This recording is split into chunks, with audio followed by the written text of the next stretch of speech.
Hey there, friendlies. How's up? Just let me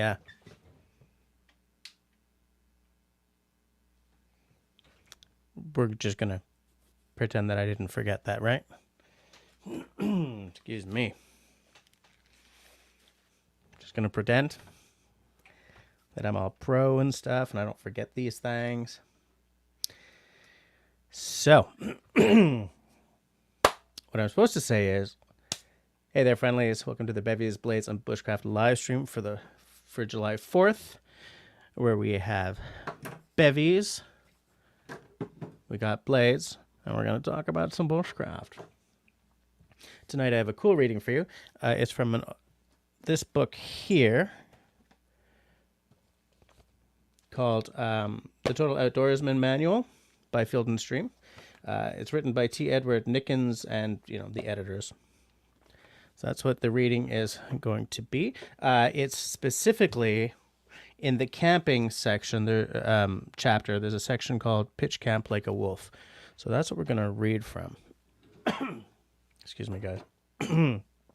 Good old summer. But before we get to the show, I just want to do the usual housekeeping, where I say if you're watching us, time shifted to tomorrow, next week, next month, or next year. Thank you. I do love knowing that you're there, you're watching the stuff, even later, and dropping some comments down below. Makes me feel all warm and fuzzy. If at any point tonight you really love what's happening, please, I invite you to drop a smiley thumb. If at any point tonight you kind of hate what's happening, that's all right. The frowny thumb works just as well. And if you'd like to take a more active role in supporting the channel and keeping the lights on around here, then I invite you to check out the join button wherever YouTube has put it now. There you will see that there are 2 tiers of membership, as well as what each tier gets you for your hard-earned money. Excuse me. So now, what's been happening over the last little while in Bushcraft and YouTubing and stuff? First of all, yay, it's July. So for my Canadian friends and subs, I hope you had a fabulous Canada Day weekend. And because today is July the 4th, I hope that my American subs and friends are having a fantastic day. I'm expecting a slightly smaller crew to be hanging with me tonight because of the holiday down south, but that's okay. I hope you're having a terrific Independence Day. So speaking of Canadians and Americans, excuse me, just taking a look at it here. LT Wright has released 2 new knives in its Wild Harvest series. The Wild Harvest series is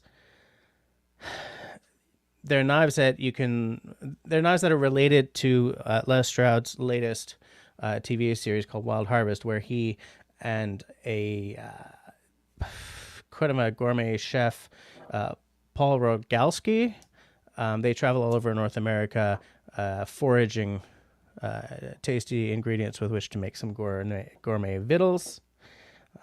So the Wild Harvest collection is actually 2 different signature series of knives. One is the Chef Paul series, which is cooking knives, chef's knives, but with a really rugged, the LT Wright treatment. And the other side is the Les Stroud line, which is all outdoors knives.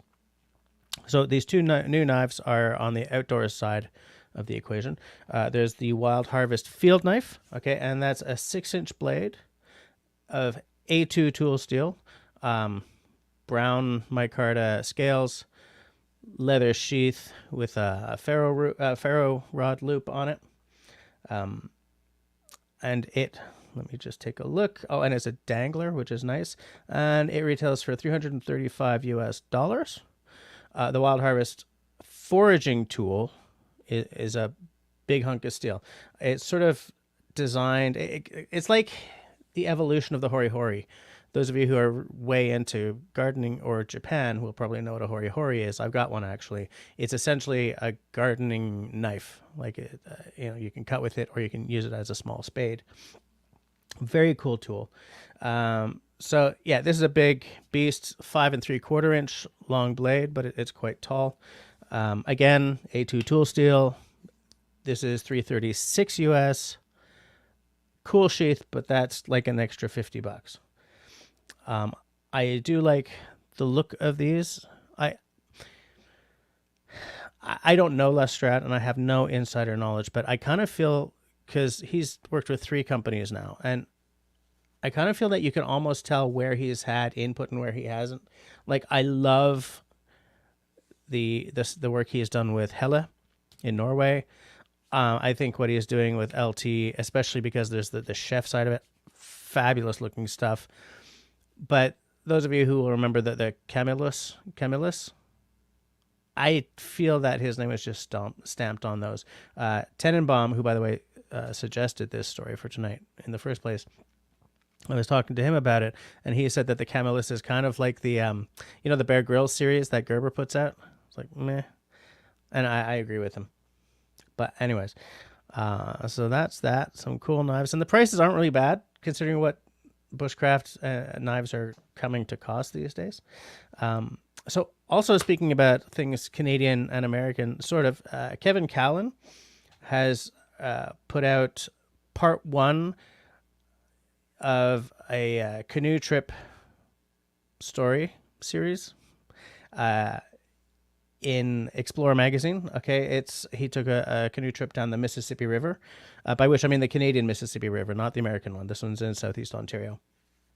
So the article starts with kind of an anecdote that's kind of funny and kind of not, and then it sort of rolls into more of a travel log.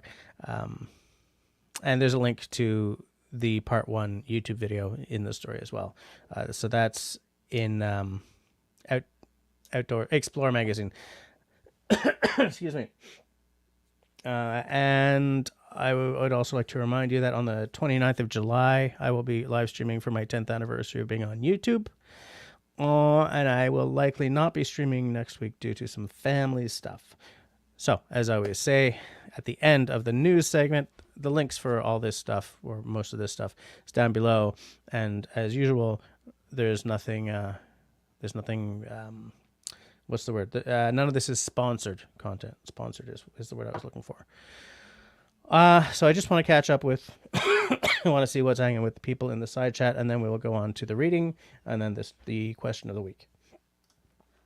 So what do we got here? Tenenbaum dropped a note. Oh, wow. He dropped it at midnight. Okay, so he was really early. We got Kristen Grounds saying hi and happy 4th of July for those who are in the United States. Please note, the logo means that Kristen is a channel hero. Got to drink a little bit of water here.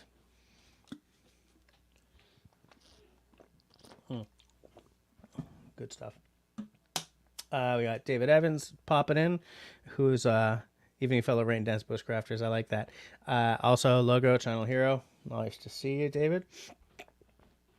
Canadian in the house. How's it going? How are you doing tonight? Hope you're not sweltering like I am tonight. It is hot here. Today we had a severe thunderstorm warning, but it did not break the heat and humidity, unfortunately. David Evans is getting a jump on the question of the week by saying he chooses his campsites by the seat of his pants. I think a lot of people do, actually. I think maybe more people do than would admit it. And hey, look at that. We got Chris in the house. What are you doing? Hanging out with me. Aren't you out watching fireworks or something? Nice to see you. Where are you tonight? What part of the country are you in? Grace here too, again, hanging with us. They're probably got some, they're probably watching the fireworks at the window or something. Nice to see you, Grace. Kelly Flynn in the house. Whoops, click. There we go. How's it going, Kelly? How are you doing on this hot, stankin' hot evening? Canadian is dropping a period just to let us know that he's still here. I do the same thing as well when I don't have time to be like cheating me chatting. We got Destiny saying happy Tuesday. Happy Tuesday to you. Welcome to the live stream. Just taking a look. Yeah, Linda, it is Tuesday already. I do love my Tuesday nights, let me tell you.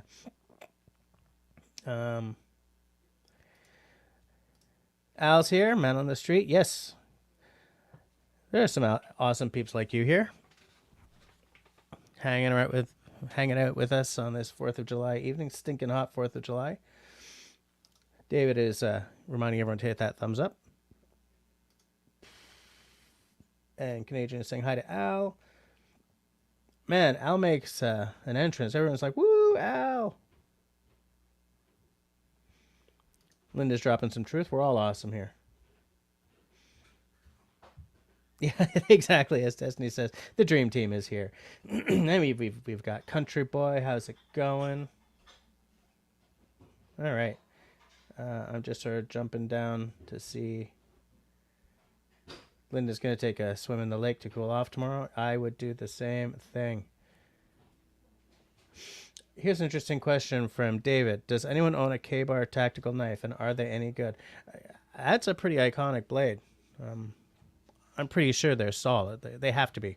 I mean, they're pretty seminal in the knife world.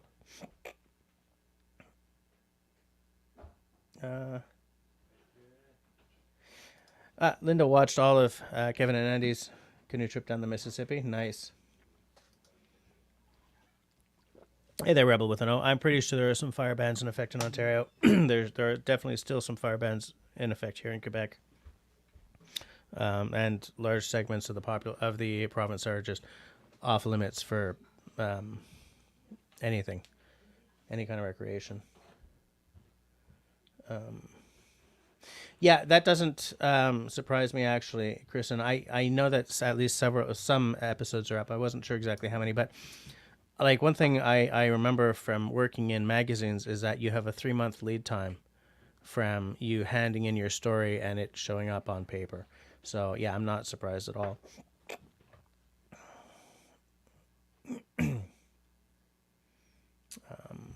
David Evans is asking everyone to support my channel, become a channel hero, which is not a bad idea.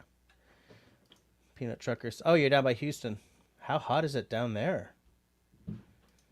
Linda's having blueberry tea. Should have had cold ones. It's way too hot. Yeah, I got tea here too. Partly because work just shattered me today, so I'm like, what? So I got to stay awake since it's my show. Yeah. We had fireworks canceled for Canada Day. We had fireworks canceled for Fête Nationale the week before. Because not only fire bans, but also the air quality was so bad. Also, we had like severe thunderstorm warnings. It's just like the Mother Nature is like treating us like the brats we are, I guess. Country Boy says, my campsites are not campsites till I get there and turn the bush into your campsite. Fair enough. We're not there yet, though, guys. Oh, look at that. Look who's here. Hike with Mike in the house. Hey, folks. Hello from Florida. With broken down air conditioning tonight. Ugh. This is not the day for broken down air conditioning.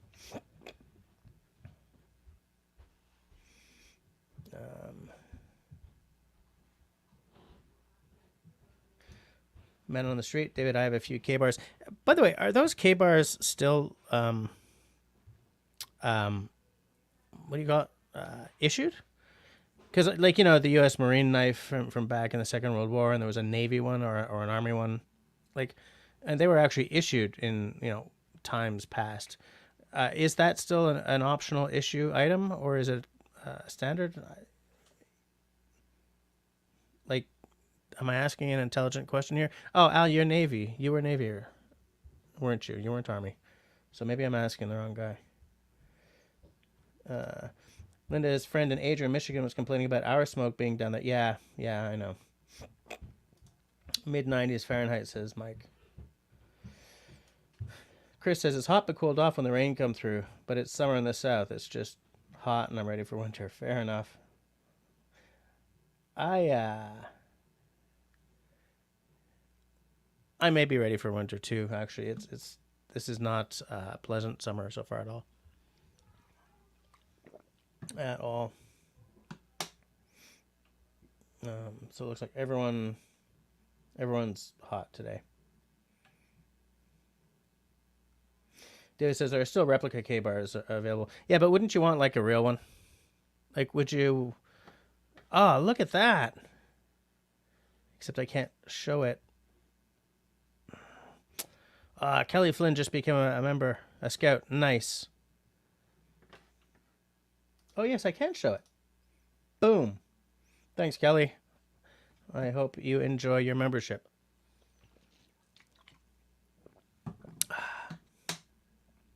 So Al says, not sure, honestly, we were issued Gerbers in the Navy, but you have your father's, grandfather's, and uncle's K-bars. The thing about the K-bar is that it's iconic, and it's definitely a knife of its time. Like, it wouldn't surprise me if they're not supplied anymore, because it's just it's just such an old design. But there's a magic to all that stuff that's that old. You know, I mean, on the British side, it would be the what's it called? The Fairbanks? The Sykes Fairbanks? Am I getting that name right? I haven't even thought about that knife in a long time. But, like, if your grandfather if a Canadian's grandfather went through the war, they wouldn't have the K-bar. They'd have the Sykes, the Fairbanks, whatever the hell it's called. I haven't seen one in years.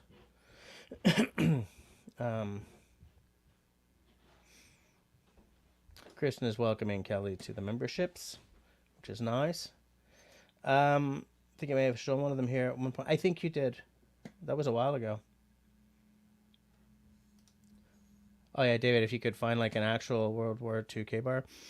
Somewhere I have a the bayonet off a Ross rifle from World War One, but whoever had it before me like sharpened it so much that, you know, like when these beautiful old knives over time, they just end up looking kind of like this. So I don't even know where it is. There's Russell. How's it going? Nice to see you. I'm going to take a little bit more water so that I do not die. Because as Russell says, what a beautiful night to be alive and not dead. Great night to be alive. How was that? There we go. Okay, so I've caught up with the Chitty McChat. So let's do the reading and then get to the question. And then that'll take us to pretty damn close to 10 o'clock, which is when we can have the 10 o'clock free-for-all, which is when I will pour myself a little. Oh! So I've got my tea, I got my water, and for the 10 o'clock free-for-all, what I'm doing tonight, because it is America Day, is I'm going to have a little Basil Hayden's Dark Rye. I bought this like last year specifically for a live stream that for several reasons I had to have last Friday, because, you know, there are 3 of us who do my tasting live streams on that channel, and that was the only date that worked out for everyone. So I missed the books. I thought we were going to live stream for an hour and I would, you know, clock into the books at 10 p.m., but we ended up going for 4 hours. So that happened that night. It's a pretty good rye, and it's an American rye, so that's what I'm going to do for 10 o'clock tonight in honor of all my American friends. And, you know, I guess my American in-laws as well. Excuse me. Where are we? Holy crap, look who's here. How's it going? I'll let Duct Tapers Anonymous use his own name if he wants to. But man, I am glad to see you pop up. Anytime I see Duct Tapers, sometimes shows up to my gigs. It's always a good time when he pops by. And I think you're right. It was you who gave me that knife. Oh, that's funny, Jess. My grandfather's all wumpy from being used and sharpened. Yeah, it just happens, you know. Destiny says, tea, water, and dark rye, classic combo. Okay, so let's get to the reading of the night. As always, this reading is nicely shorter than the last one was. And then we'll talk about it a little bit, because I'll talk about that after the reading. The reading is quite short this time. How to pitch camp like a wolf. Wild animals know how to pick the right spot to sleep. You'll know it if you know what to look for. The perfect campsite is a blend of the haves and the have-nots. It should have a view that makes you want to leap from the tent and high-five the rising sun. Good water within 100 yards. It should be sheltered from the worst winds, but not so cloistered that the skeeters like it too. I should have read that. Should be sheltered from the worst winds, but not so cloistered that the skeeters like it too. Give bonus points for rocks and logs that double as chairs. Double reward miles for a pair of trees that will anchor a tarp. The ground should not be squishy. The wolf and the dog turn circles before choosing a bed, possibly to scan for danger, and so should you, at least metaphorically. Study overhead trees for widowmakers, the dead branches that could fall during the night and crush or skewer the hapless camper. Pace off the ground that will be under the tent. Cleared of rocks and roots. Fill the divots with duff. Sleep with your head uphill and your heart filled with gratitude for the call of the cricket and the shuffling sounds of unseen feet beyond the firelight. I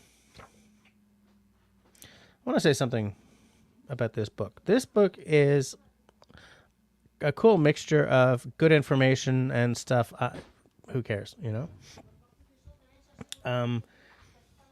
The reason I wanted to read that question there, that segment, is because it feeds right into the question I wanted to ask you guys this week.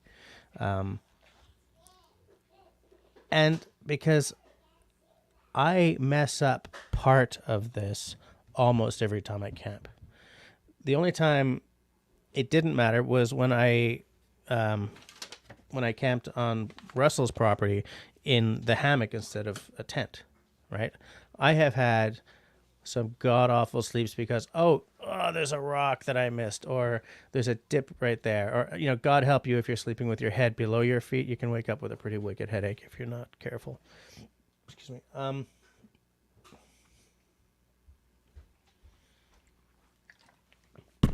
Excuse me. The book itself,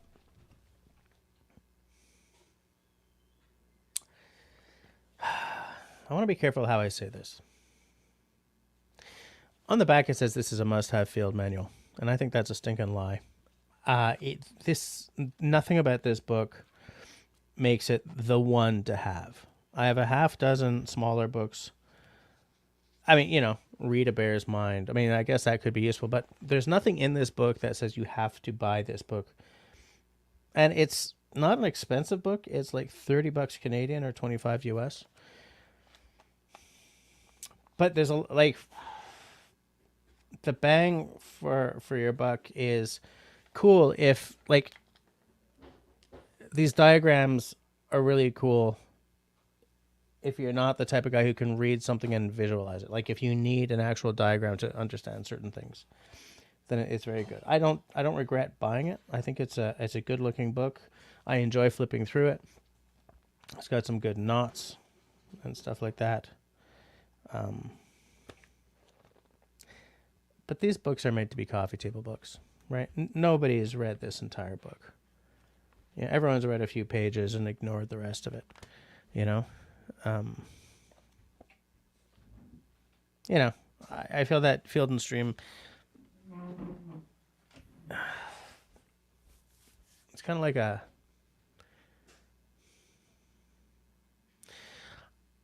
I think I'm just jaded about magazines at this point. And it hurts to say that because magazines are my favorite print medium.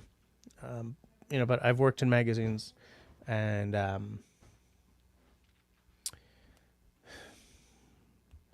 magazines used to be a great source of knowledge, but because we have,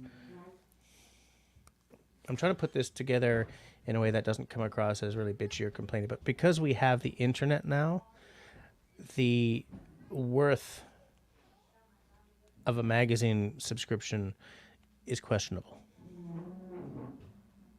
Okay? Yeah, I think I did that right. I think I did that well. Reward myself with a little tea.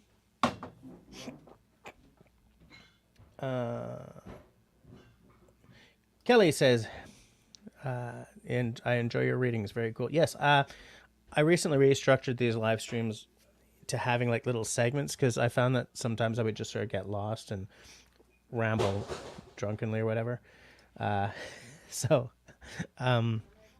it's a lot more work to plan these live streams now, but I'm happier with it. And like after 10 o'clock, there's still the old style free for all. So, I haven't completely gone all radio.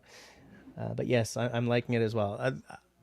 There are elements that I think that now that I'm sort of in this groove, there are elements that I can move around a little bit, or like maybe 1 week do something different than the reading or than the question of the week. But all that is for later. Right now, I'm doing great. I'm loving it. Al says, to be honest, Jess, Field and Stream was considered somewhat a joke when I was growing up. Cool stuff, cool ideas, but not a whole lot of practicality.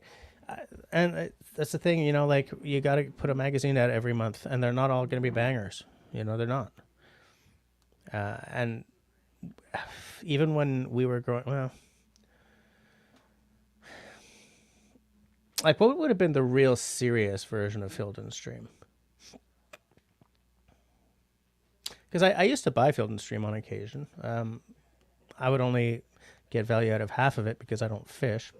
But, but like there's only so many times you can read an article about the arbor knot or tying your own fly, fishing, or, why the 30-06 is the best damn cartridge around.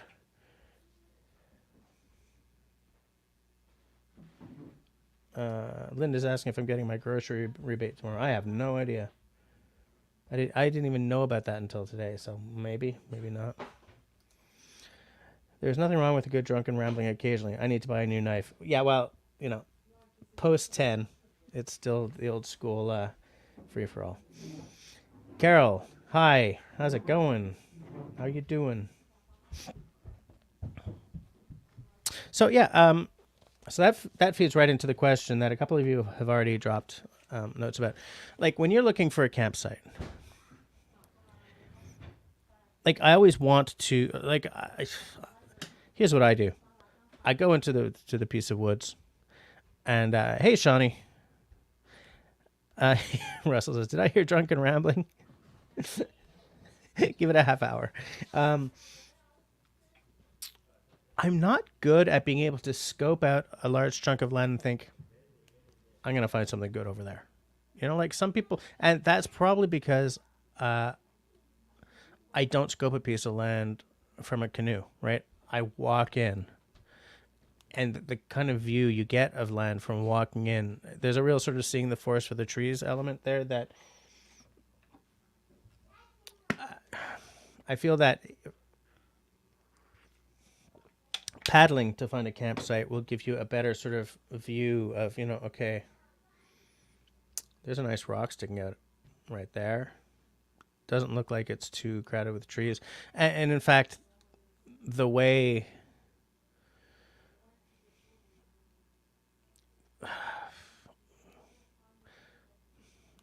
I'm trying to organize my thoughts here. And the way I sort of roll up to pieces of land that I've never been on before and just sort of look for a good clearing, I feel that it kind of,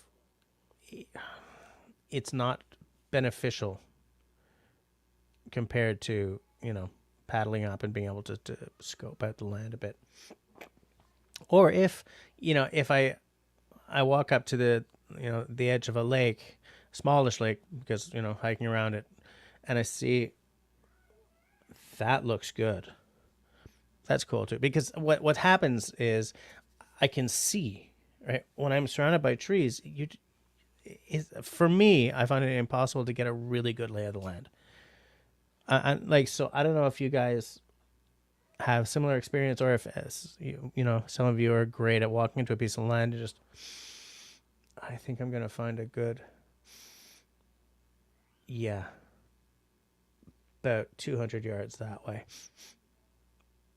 250, and you've got this perfect place. I don't know. It seems magical to me. Someone who can like snowshoe into a part of the forest they've never been and just like, wow, that's a great spot. Hold on a second. I just want to see what people are saying. Yeah, Shawnee forgot it was Tuesday.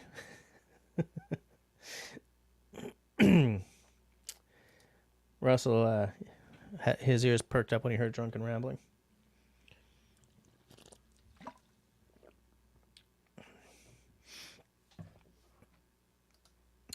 Shawnee says she needs the site to have a decent flat spot. Yeah, absolutely. And like, you don't want it to be in a divot in the ground, because if a thunderstorm rolls through, suddenly you're in a tiny lake, right? You wake up and you're soaking. But you don't want to be too high. You know, if, oh, what a great rock to put my tent on, but it's high and there's one tree on the rock. So again, if there's lightning and you die because it blows the tree apart right above you, great, you know? Yeah, a nice breeze to flow through is great for two reasons. A, if it's hot, it's nice to have a little breeze going. Did I say A or one? I think I said A. And B, you need some airflow to make sure that you don't just get inundated by mosquitoes. You know? Linda slept on a slope site once. You kept sliding. Yeah, and, you know, sleeping, you know, you end up rolling to one end of the tent. It's no way. Shawnee says, I've never been boondocking before where you pick any old spot to park it. It's kind of the way I do it. And very often I end up with a campsite that leaves me thinking, I should have brought a hammock. Or, geez, I wish I'd picked any other place. Yeah, exactly. Destiny says that breeze can be a lifesaver when the weather gets too warm. And also, like, if you park your tent where there isn't any, like, you know, oh, it's on a beach, it's so beautiful, but there's no tree cover around, the morning sun could bake you. You know, you wake up like sweating. You know, if the next day is like a really sunny day or something. Country Boy's got a drone. I want a drone. The wife doesn't want me to have a drone. David says, I think looking at the drainage of campsite is the most important thing. Been flooded out a few times. Yeah, and that may be true, actually. Maybe drainage is the... You know what? What do you guys think are the top 3 elements for finding a campsite? Drainage is a big one, right? Like, what would be the... Is proximity to water a big one? Right? I mean, like, if you're paddling, for sure. But do you guys ever camp where you have to pack in your own water because there's no water nearby? I don't know. Like, what do you guys think is this for each of you? What are your top 3 requisites for a good campsite? Peanut Trucker says, we go camping with full hookups. Got to have AC. Fair enough. I would call that glamping. Kelly, I was just thinking of doing a poll, but I don't know if, like, what 3 things, you know. Okay, I got an idea. Linda says, camp on Crown Land, tented anywhere. Yeah. Country Boy, I'm not going to comment. David says drainage, water, and firewood. Those 3 are pretty good. Like, I'm trying to think of what my 3 would be.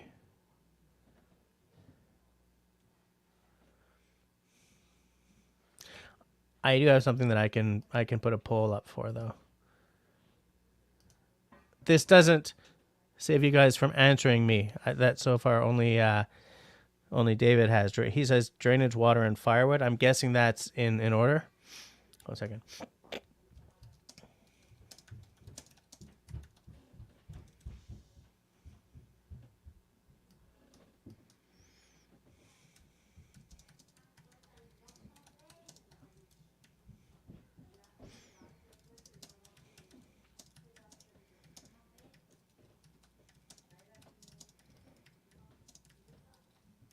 Just give me a second here, peoples. Peoples. Give me a second, peoples.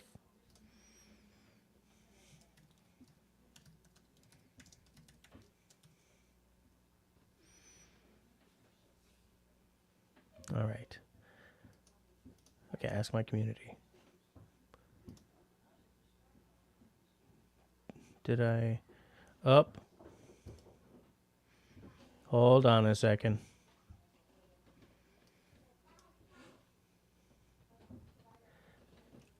One of mine was too long. Okay, so I'll just, there you go. This does not negate the question I asked, but do you like to camp in a camper with AC at a campsite with a toilet nearby, or wild camping, baby? All right, so what do we got? Grace Martin says, well, actually, Linda says that camping along a river is awesome. Yeah, I could see that. Hope it doesn't flood while you're asleep. We sometimes have to take our own water. There's a creek nearby, but it sometimes dries up. Yeah, okay. Destiny says, top 3. 1, fresh spring water nearby. 2, safety. Includes a myriad of things, fair enough. 3, firewood. Country Boy, yeah, Crown Land or nothing. Country Boy says, for me to get to Crown Land, which is where I would like to be, it's like a 4 or 5 hour drive minimum. I mean, the problem with living in a city that's been here for like 400 years is that all the land around us is taken. It's all private. It's farms and it's this and it's that, you know. David says, it also depends how long you're at the campsite. If you're there for a few days, you can customize the campsite to your liking. Sure. Yeah. One thing I always try to do, if I'm not like sleeping at camping at a SIPAC, I don't know what the hell a SIPAC would be outside Quebec, but you know, like a national park, provincial park, you know, a campsite with toilets and lots and stuff. If I'm not camping in one of those, I try to do sort of the leave no trace thing when I'm finished, you know, water the crap out of the campfire, mix it around until the ashes are cool to the touch, and then sort of bury it, if you know, or just, you know, leave it there. But no, I pretty much always water the crap out of it so it's not burning anymore, and then I turn the earth over so that it's not an obvious campfire plot. Linda says she has a trailer, but she's going back to tent camping. Alice, camper has a freaking fireplace, for crying out loud. Okay, all right. How big is your camper, Al? Destiny likes your camper, Al. Linda, I've had flooding on arrival. Stayed anyway. I just moved my tent. Yeah, fair enough. Kristen's also has a fireplace. Wow, what the heck? Like, do you guys mean like a wood burning fireplace or a gas fireplace? Probably gas. It's got to be.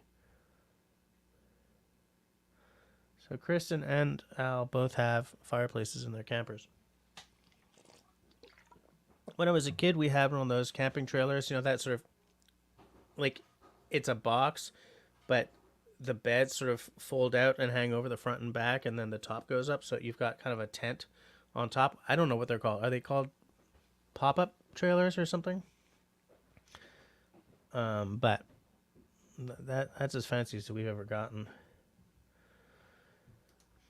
David, I like pre-established campsites like you could find at Algonquin Park while on a canoe. Yeah, so they're not full on like bathroom and tennis court nearby kind of thing, but there's at least a thunderbox usually. Wow, your camper's 36 feet. Gas fireplace. Okay, Kristen's is electric, but it does put out heat. Al says that 30 years ago, he and Melissa started out with pop-ups. Okay. Grace says, a couple of weeks ago, camping, the entire area was an endless field of stinging nettle. Only decent place to camp was on the creek bank. So that is something to consider. Yeah, actually, yeah, sure, absolutely. Destiny says, the vibe is really important too. Some places can be and are creepy, just saying. Yeah.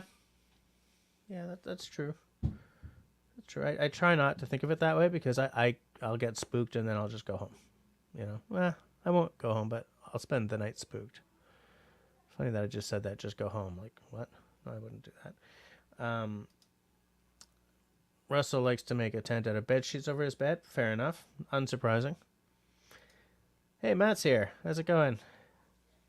How's it going, Matt? we're just chitting and chatting about.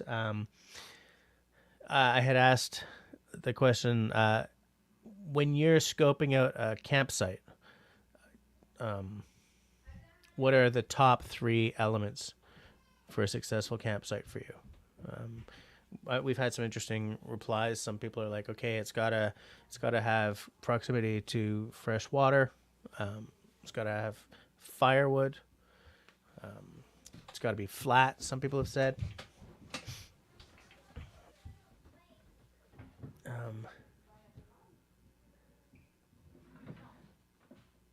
Yeah, Country Boy says that he's camped in spots like that for one night. And like, what is it that makes an area feel kind of creepy? You know, what's going? You know, is there, and to not to get too woo woo about it, but like, do certain places just have an energy that's kind of creepy? You know, I don't know. Al said, "Shoot, we had a moose run through our site last year. Now that's a vibe. That sure is. Yikes." I remember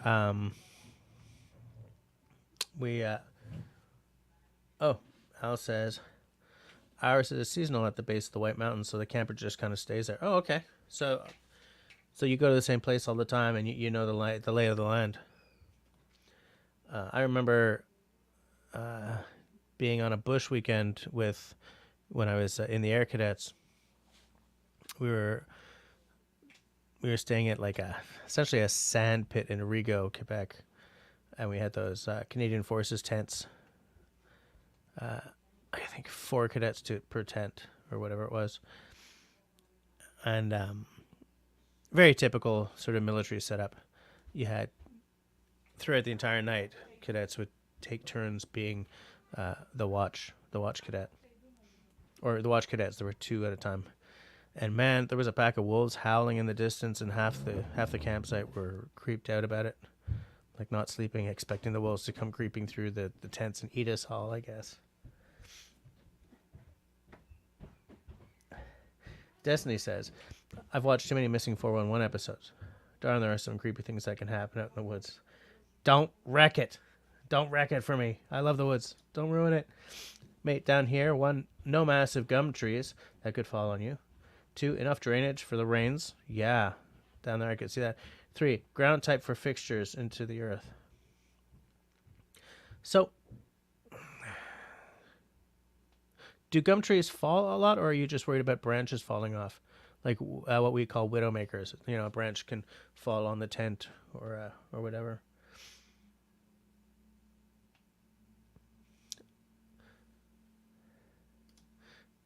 Man, she says, Destiny, that's the need for a... Okay, fair enough.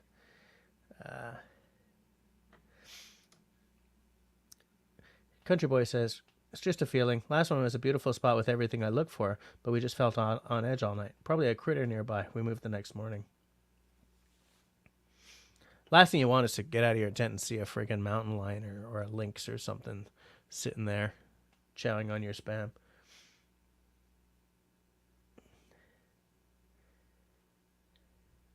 Yeah, okay. Matt J says, more widowmakers. Some huge old gums could give you a tickle. Fair enough.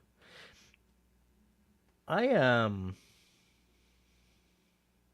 wondering if a gum tree is something specific to Australia, or if it's a different word for a tree that we have here. Like, you know what the British call a lime is a what the hell is it here? Is it a balsa? No. Oh, I don't remember. And I'm not going to look it up right now because I'll be looking away from you guys. But like, I keep hearing about spotted gum and stuff in the axe related Facebook groups. Yeah, Linda says wolves howl most mornings. Nothing to worry about. Absolutely. But a bunch of kids. Hold on. Al says gums are even more susceptible to splintering than a pine or fir. Wow.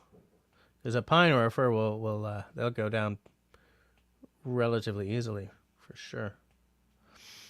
Linda says that lynx have a strange meow. I don't think I've ever heard a lynx meow. I don't think I've ever sat down next to a lynx, to be honest.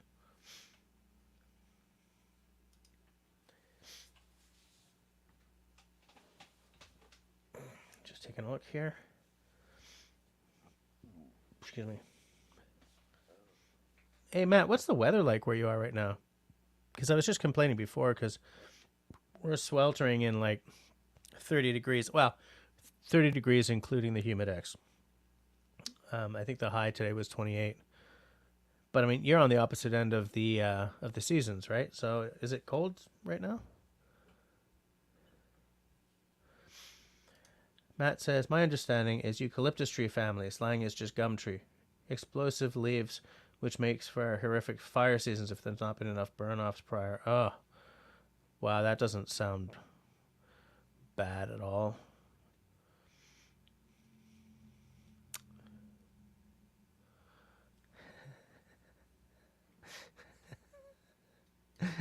To put a t-shirt on in winter, almost annoyed.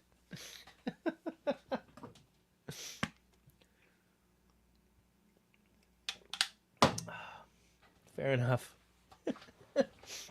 You know, in Canada, or at least in most of the country, like a place like Montreal or Quebec City, it's amazing how like 5 degrees in summer means you're kind of putting on a sweater, but 5 degrees Celsius in like February or March means woo, summer, winter's over, and you're out in a t-shirt to celebrate. You know, maybe 10 degrees. 8 or 10 degrees. Country Boy says, Destiny, bears don't scare me. They're predictable. So I think it was a cougar. I've been stalked by one once while out hunting alone. Big cats are frightening. Yeah. I saw on YouTube or TikTok a guy who was being stalked by one of the North American big cats, mountain lion, cougar. I think it was a cougar, actually. And this guy's just backing away. And he had to fire some warning shots at it. And it's like, the big cats have no funks to give. The way, bears, you can sort of tell what's going to happen.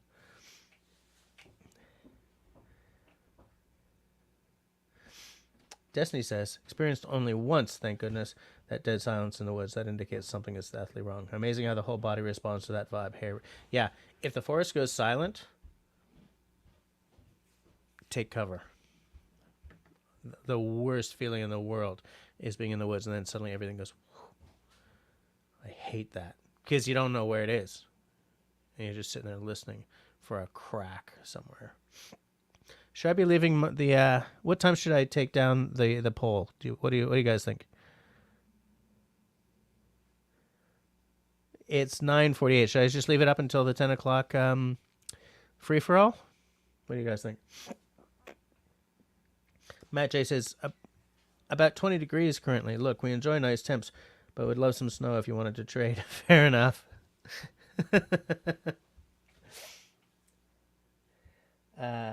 Al saw the video. It was a mountain lion? Okay. Yeah, I couldn't quite tell because, what? David's dropping some knowledge. Just remember, you encounter a bear, you do not need to outrun the bear. Just the slowest runner of your group. Kristen says, okay, leave it up till 10. Okay.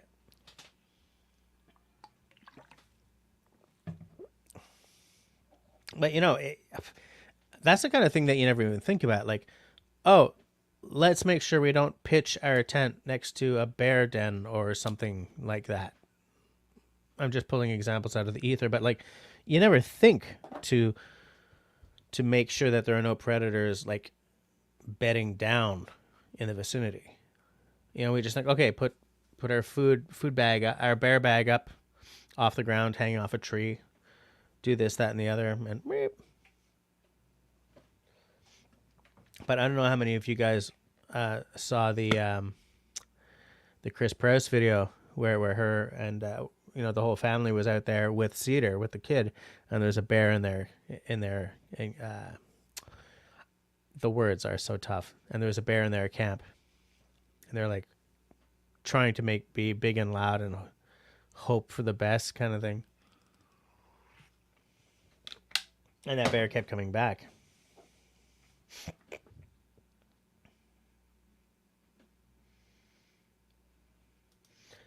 Or as Al says, just kick them in the knees so that they fall if somebody's faster than you. So it's 9:51. There's no age statement on this, so I'm thinking it's probably a 2-year. I think American whiskey, bourbon and stuff doesn't have to be 3 years old. But it means I don't have to pour it now. I'll pour it now just to let it air out anyway. It's weird to be pouring something that's not blue with Al around, but I'm celebrating the States tonight with an American bottle.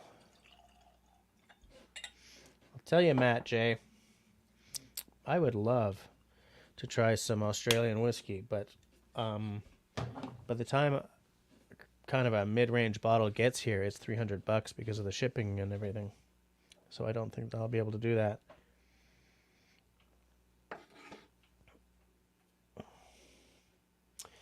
Russell says, I'm not that fast anymore. How about I pour barbecue sauce on my buddy before he runs?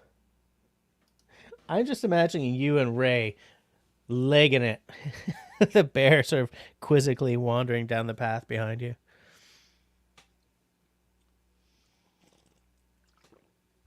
Yeah. Bear's like, you don't have to run, guys. I just ate somebody's cat. I'm good. I'm good.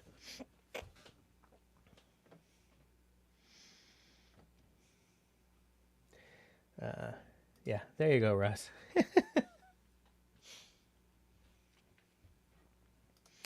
Matt will bring some in November then. Yeah. Oh, Carol is saying happy 4th to everyone. I said that as well. Hey, Bettina's here. How's it going, Bettina? Matt J says, Russ here too. I almost forgot he made videos. Hilarious. He's hitting the Friday video release way better than I am. I have been since January, in fact. My schedule's been sucking, but, you know, I'm doing what I can. Doing what I can.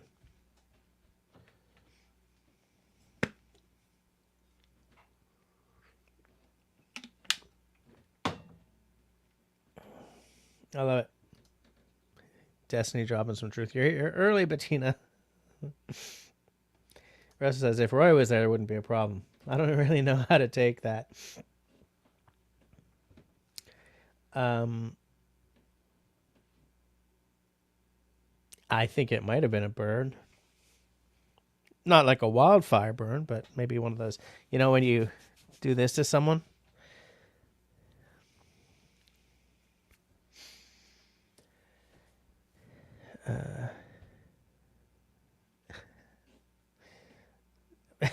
Al is taking us down the weird rabbit hole. What if the bear is like gluten intolerant? Oh, Grace says, not saying it isn't possible, but we've never encountered any predators or even pests. Our food is in a small cooler bag and a dry bag maybe 30 feet from our tents and never had an issue. That's good. I mean, it's good to keep it away from you, that's for sure. Bettina is doing garden stuff. Bettina, it's dark. You're not that far away from me. You're in the same time zone as me. What the hell are you doing in the garden now? Country boy, I was hunting grouse about 200 yards from my truck and saw fresh cougar tracks near a puddle. I turned around and saw the cat on the edge of the road following me back to my truck. That would weird me the hell out. That would make me feel not good. Absolutely. I think the worst, though, would probably be a polar bear, because they're the ones that actively see us as food, right? I would have a real hard time not browning my trousers if I saw a polar bear ambling towards me.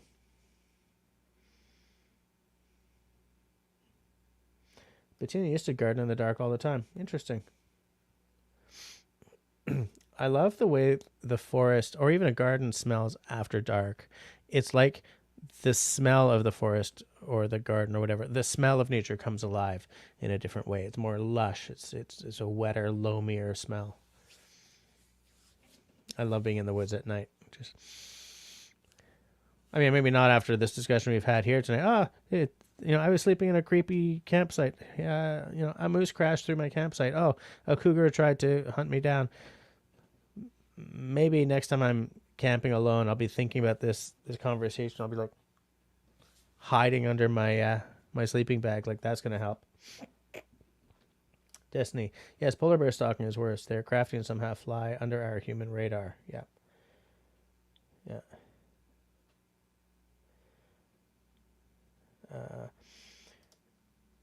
Al says, Destiny, I think Ray was in the Canadian Navy. I think so too. I think he was in the RCN, but I'm not entirely sure. I get mixed up as to who is former military and who isn't. Country Boy said, my drawers needed changing when I got home from that grouse hunt. Absolutely. Going grouse hunting, not expecting to come home scared from a grouse hunt, eh? 4 minutes until whiskey time. Russell and I discussed the problem we had last week with him being able to pop onto my channel, and I don't know if we fixed that. It was weird.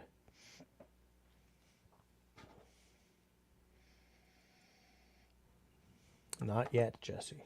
4 more minutes. And in 4 minutes, I will shut down the poll and see what the percentages are.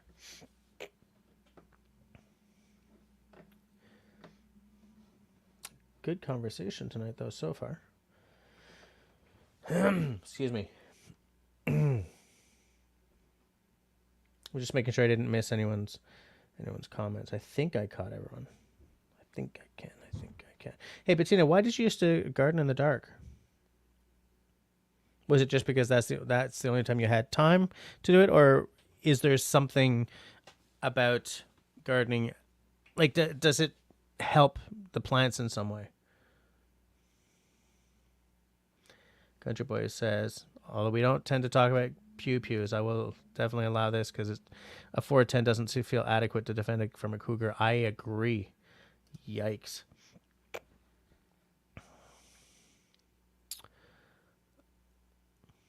I'm just waiting for Bettina to notice my question. Drop a little answer in the side chat there. 2 minutes until whiskey.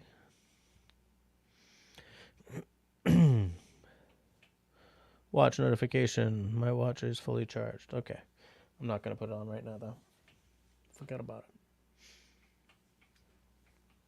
it. A little bit of water. I'm trying to stay hydrated, peeps, because it's stinking hot.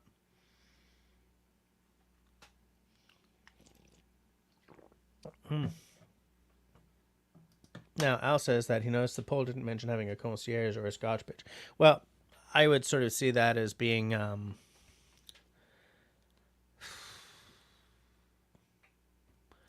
yeah, I guess I should have added another option. Sorry, buddy.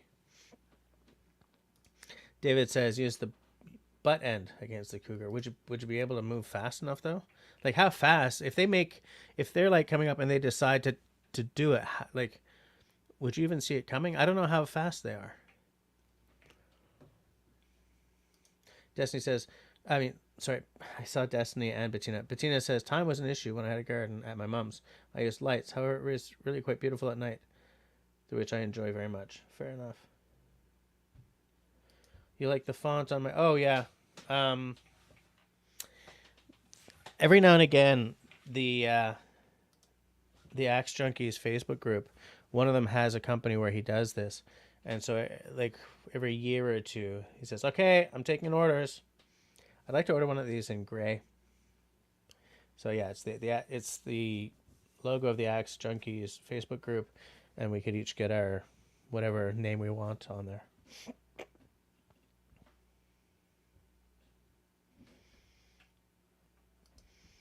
And what's camping without a foo-foo do for your nightcap? I mean, really, you heathens.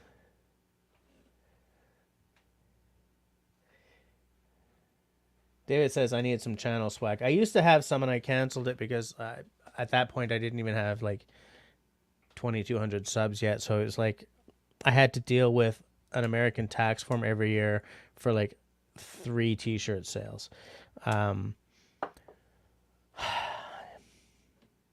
Yeah, maybe I should rethink it now. Oh, it's 10 p.m. Okay, so that means two things. A, end the poll. And B, sniffy sniff the... well, first let's discuss the poll. So, do you like wild camping baby is 53%. Nice. In a camper with AC is 33%. And at a campsite with a toilet nearby is 13%. 15 people voted. But, oh yeah, there are 17 watching now. Okay.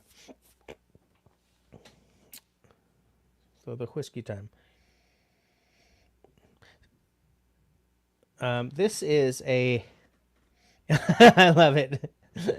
Man on the streets like Alan, like bunch of wussies.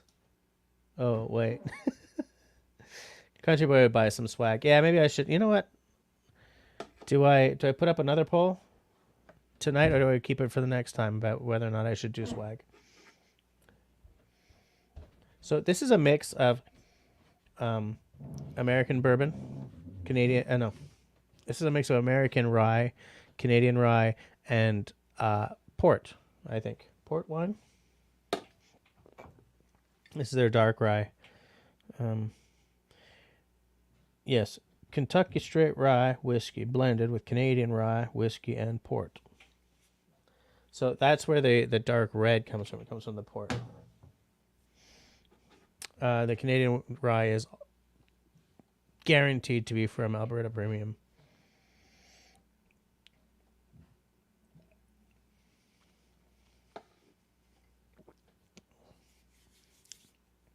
Spicy little anise. Dark fruits. Very nice. Hey, look who's here. Up north of 60. Happy July 4th, he says. Haven't seen you in a long time. We were just discussing... I asked when people go out to find a campsite. Well, I asked a couple of questions. Like, if they sort of plan it... you know, like they got a checklist of things to bear in mind, or if they just kind of go by the seat of their pants. And then I asked people what their top 3 criteria are for a successful campsite. Some really cool answers. I mean, I know for you camping, I mean, you've got your tent set up permanently, but do you have like a top 3 sort of 3 most important things for a campsite up there in the greatest of white norths, if you weren't just going to that wall tent all winter long? David says, I think if you had AC, then there must be a toilet nearby. Seems redundant. Fair enough. Man on the street says, I'd buy some swag to give to the bears and coyotes. Well, what I meant, David, was... like if you sleep at a SIPAC or a national park, like there are all these camp sites, and then there's like a cinder block house kind of thing with like some sinks, showers, and toilets in it, usually. Destiny says, yes, like a rain dance bushcraft. I'm going to start that again. Another sip of tea, just because I've stopped talking, so take any excuse. Yes, like a rain dance bushcraft fridge magnet. Maybe a t-shirt, sticker, fantastic. Charge $20 per their sticker and raise enough for a new camera. Wow, I don't know if I would charge $20 for a sticker. Thanks for reminding me. I was going to ring Dennis about getting some vinyl stickers made. Destiny is saying hi to Dave. 3 most important things: beer, scotch, and flesh to burn on the fire. Oh, I get, yes, the flesh. I see what you're saying. So you want to have some drinks and a good, like, a good steak or whatever. David says, oh, I should have read that before I clicked on it.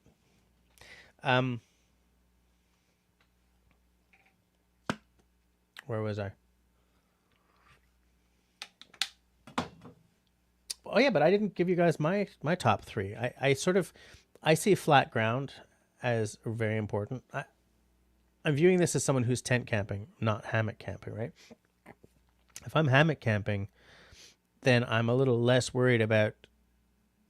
I'm way less worried about getting a little damp. underneath. I mean, you still don't want a lake forming under your tent if it gets under your hammock, because you still have to get out of that thing the next morning. But I mean, it's a little less of an issue. Also, a flat is a little less of an issue when you're hanging than when you're sleeping on the ground, for sure. I would like proximity to water so that I can just scoop water up and boil it. I don't have to pack in my water.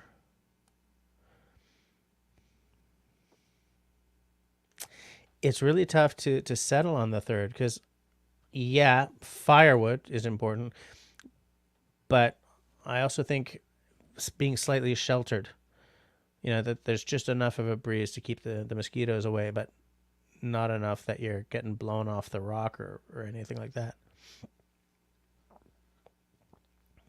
Hold on a second. Kristen says, those are staples in my trailer, so I would say water, sewer, and electric hookup. Oh yeah, because you're camping in a big old camper. Oh, Sharon's here. How's it going, Sharon?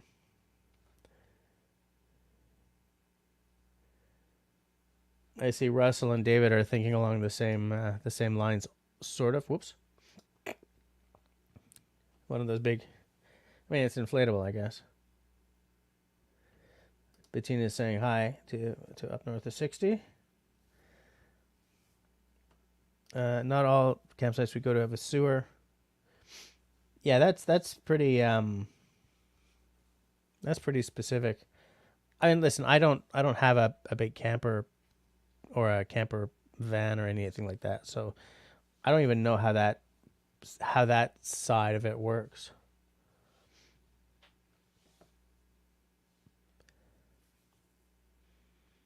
But like for me, proximity to a bathroom or a sink is not a priority because I like the wild camping side of it, which I would not be able to do with my family for sure. So if I'm camping with my family, we're going to one of those, national park campsite kind of things.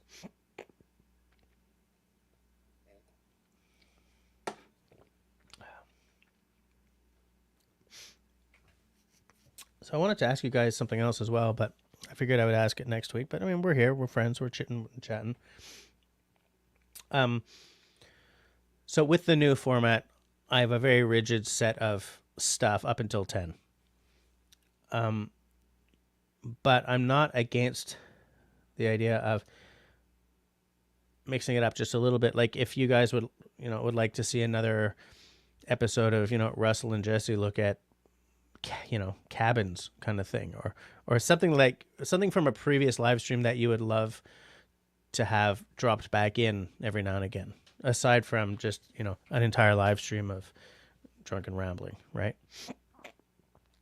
But if there are any segments that you guys would like to see popped back in every now and again, you can drop me a note on any of the socials, the too many socials that I use, or just in the side chat there.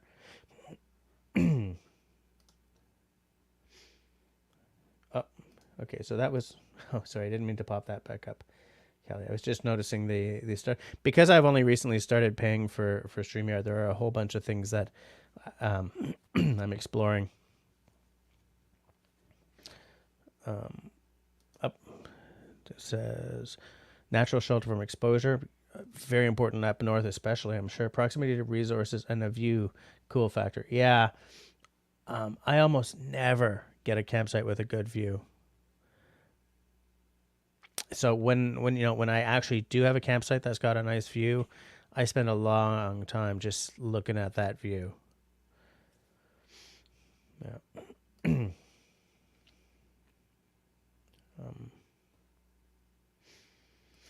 Destiny says that all the formats are great. Nice to switch it up occasionally. Yeah, it's just something I thought of, like, because I was thinking of some of the things that Russell and I did, like the cabins and stuff like that. And I think that would fit. It's a lot of work. Well, Russell did all the work for those. I take no credit for those cabin tours at all.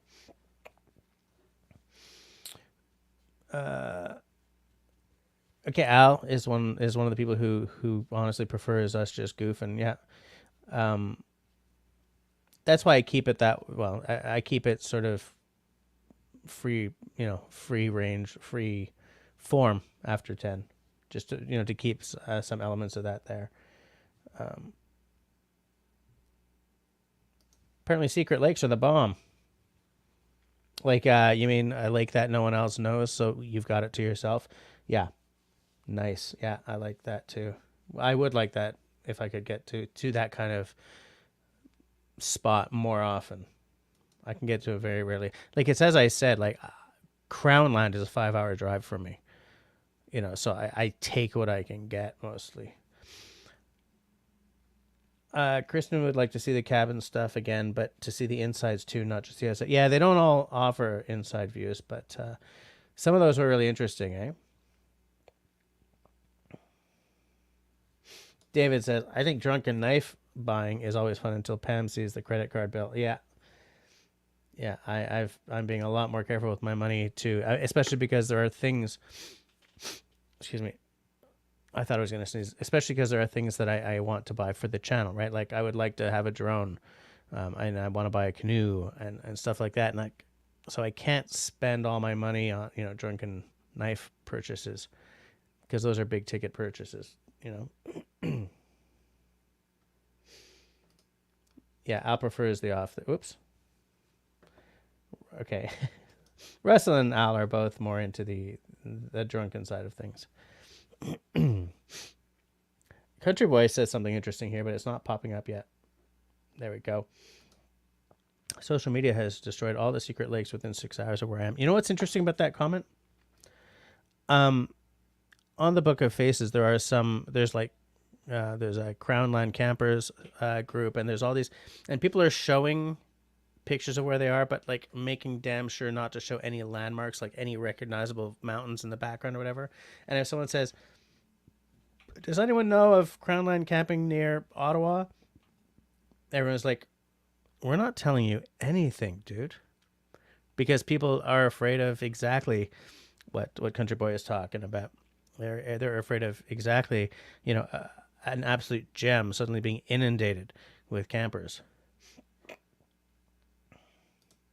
Matt says, I got a mate who gets drunk and hits up eBay. Then we all find out after the fact when things arrive at our doorstep. Yikes.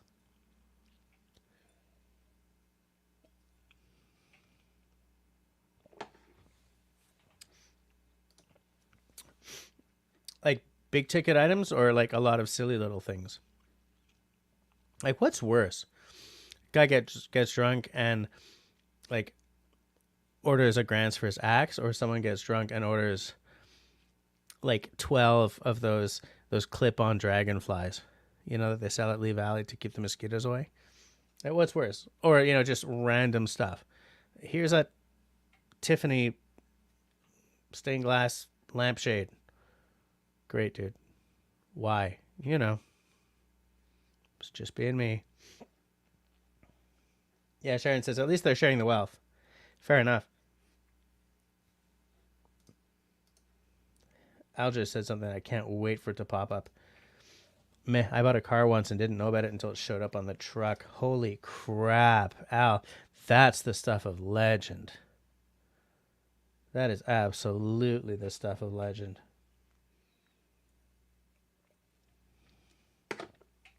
I was having this conversation with someone today.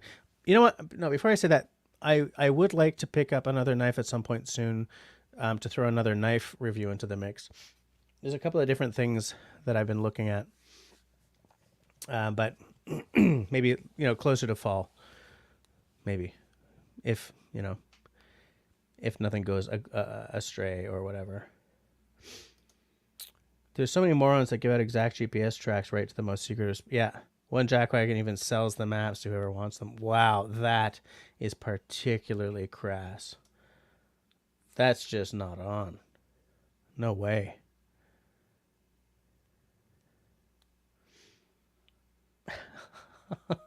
Al. I was like, oh, nice car, hun. She was like, what? Oh, man. Like, how many bottles of scotch in were you when you did that? I mean, that's a big honkin'. Was it a project car? Or did you buy like a car?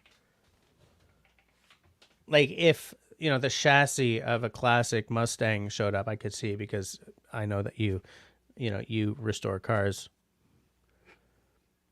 But yeah, man, what kind of car was it?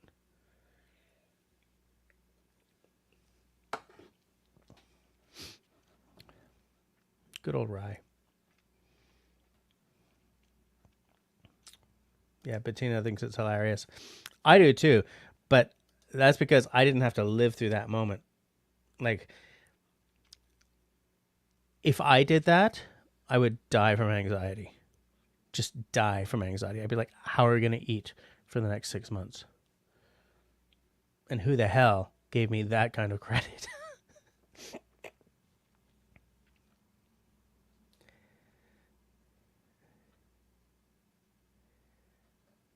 Okay, I see. Yeah,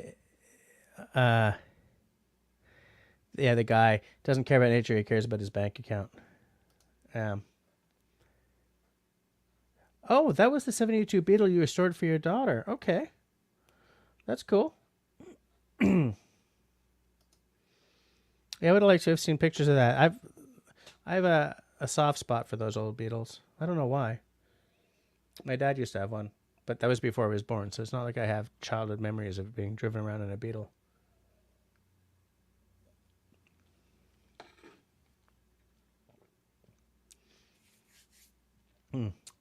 Tasty. But yeah, country boy, I would not be that guy selling GPS tracks and stuff. There's no way. No way. Oh, Al says restoring it for his daughter was how he got out of trouble for it. Okay. Smooth. Yeah, if you do have pics, I'd love to see them at some point. Yeah, absolutely. I was kind of expecting Russell to have invaded the live stream by now, but he hasn't shown up. Excuse me.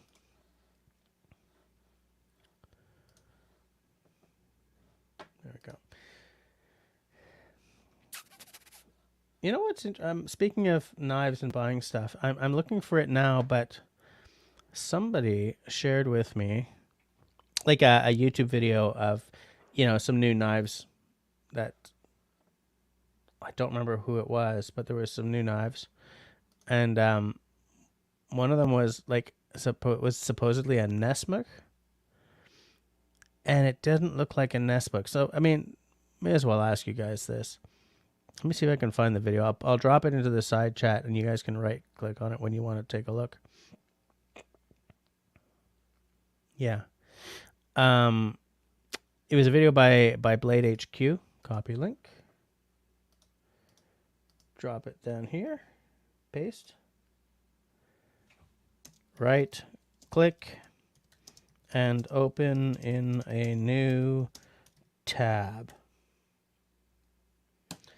The knife in the thumbnail is the one. It's a Becker. I mean, in the knife world, Becker heads are famous for being like, love me some Becker action.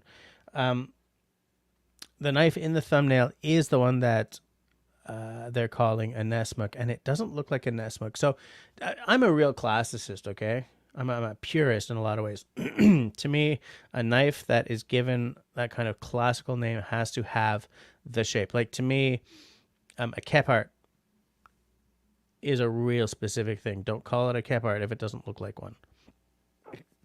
And then the same with a Nesmuk design. So the knife in the thumbnail, and that he holds up in the video and talks about, says, and they call this a Nesmuk.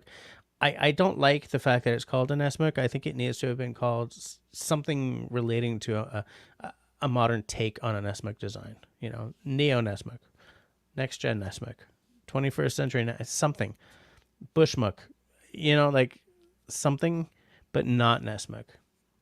I'm the same with cocktails, by the way. Like, to me, an old fashioned is a very, I do it with a sugar cube because that's how it used to be done. I don't like it when someone says, this is a modern classic and here's my take on it. Well, yeah, okay, change the name of it. Reference it, but change the name of it slightly. Call it a Jesse's old fashioned. or something. So just wondering, like, am I alone in being a real stickler for stuff like that? Or are you guys sort of the type of... I'm thinking, like, you know, the Hudson Bay axe head shape. That has a real, like, I'm real old-fashioned about what I want a Hudson's Bay axe to look like as well. Are any of you guys real sticklers for that kind of stuff? Or am I just sort of getting old and, you know, get off my lawn? You know what I'm asking? What do you guys think?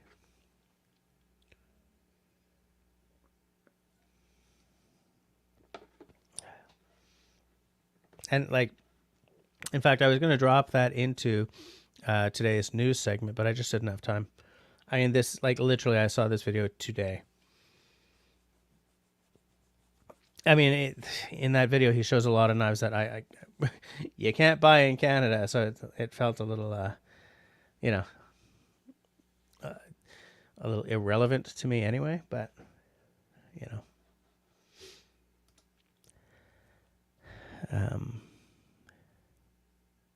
Oh, apparently, David is saying that Bushcraft Canada has a lot of their Mora knives on sale right now. That's cool. That's all right. I mean, a Mora is a good knife for the price. A Mora on sale, that's even better. Man on the street is, I'm for, yeah, well, okay, but we ain't talking pew-pews. We'll talk about pew-pews on Discord later.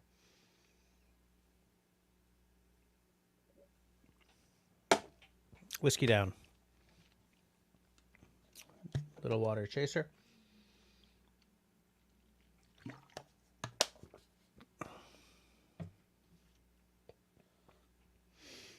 Carol says, I would like it the correct way. I just think, like, if you take something that's iconic, like a Nesmith or a Kephart or a Hudson's Bay or an old-fashioned, and you change it, there's nothing wrong with saying, you know, the Jesse's old-fashioned or the Becker Muck, if Becker makes a Nesmith that doesn't look like a Nesmith or something. You know, there's nothing wrong with, in my opinion, sorry, I'm suddenly having a bit of a sinus problem here. Stupid summer. Like, there's nothing wrong with referencing the original in the name of the thing. I think that kind of homage is kind of cool. But if you say this is a Hudson's Bay axe and it looks like a tomahawk, or if you say this is a tomahawk and it looks like a boy's axe, I'm not going to trust the product.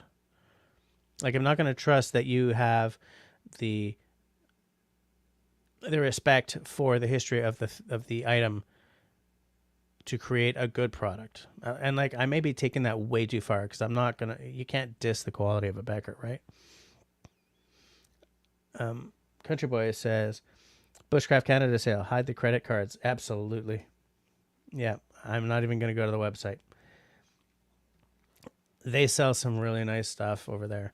And I keep wishing that I could time my purchases to when I go and visit my dad in Penticton, so I can just drive up to Kelowna and pick up everything I've ordered from them. But yeah, then I fill my suitcase with stuff. No. Just looking for a way to not pay the shipping. Tea time. I mean, there are still two. I'm trying to really not buy a whole lot of axes, because I keep telling you guys that I don't like being a collector, right? I don't want to have an axe collection. I want all my axes to have at least an outside chance of getting outside. But there are still two or three that I would really like to have. I would love to have that Gransfors hunter's axe, but I don't hunt anymore. Not through any choice of my own, but there's just no opportunity anymore. So why would I buy that axe at this point?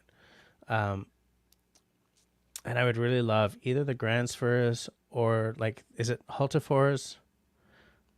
Like, they both make a very different big splitting axe or a maul, right? One of them has the ridges. That's the Hultafors, I think. Or is it a Husqvarna? You know what I'm saying. And the Gränsfors just has a real dramatic kind of... in some ways, I prefer what I see of the Hultafors, you know, with the ridges. Part of me would also like to have a carpenter's axe, but I mean, I don't want to collect axes. You know, so I'm very much honing in on things that I would at one point buy sometime in the future, you know.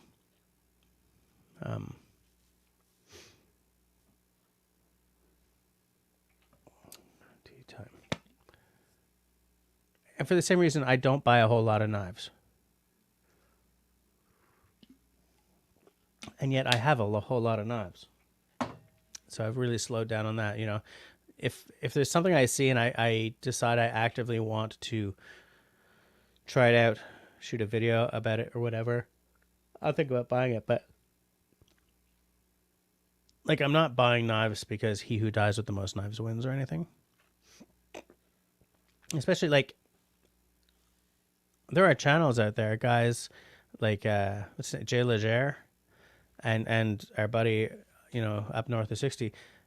These guys have some solid, non-fancy gear that shows up every video, right? Is that a Gerber axe you have, or is it the Fiskars, Dave? You know, I keep expecting that plastic handled axe to throw in the towel at some point, and it's been showing up every episode that I've seen forever. And because I've got one of those, you know, and I don't love it because I feel that the vibration from that plastic handle goes right into my forearms. So for me, it doesn't work very well. But I keep seeing it on, you know, in the hands of very knowledgeable outdoorsy people. So I'm probably not getting it.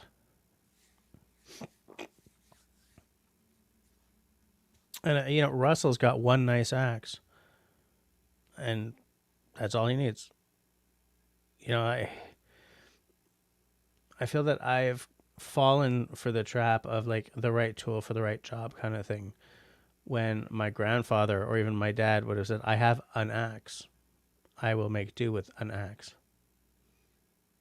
You know, but me, I'm like, okay, I've got to have this one for splitting, this one for chopping, this one for felling.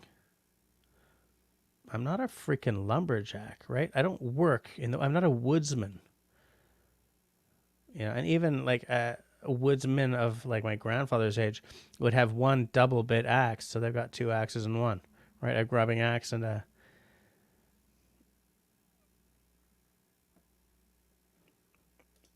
Whoops.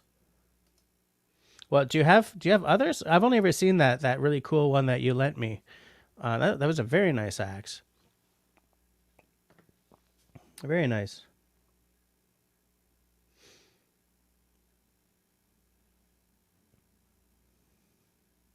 You guys are going for the pew pew chat, so I can't bring it up on screen.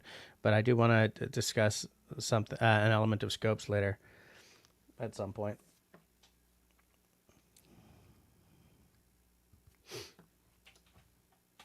Anyways, I just think, you know, I don't know, I'm rambling, but how did I end up on the axes? Oh yeah, because I don't want to collect and collect and collect. For the same reason, I have this, right? The Ganzo, made in China. The steel on it is, what the heck is it again? 440C, right? Given to me by a subscriber, by the way. I didn't buy it. I would love the Helle Doka, or Tenenbaum has a variant of the Doka, which if I could get it into the country right now, I would offer to buy off of him. But I feel no need to buy a bunch of folders. I have a working folder. What else am I going to use folders for? You know, how many cardboard boxes can I open in one day? You know, how many times do I need to take this out of my pocket? I almost never take it out of my pocket. So yeah, there are folders I would like to have, but I'm not going to be able to justify it. And is it wrong to have to justify purchases to myself? Is just wanting one enough? Maybe if I was independently wealthy, if I won 30 mil, maybe. But we live in a world where most of us have finite amounts of money.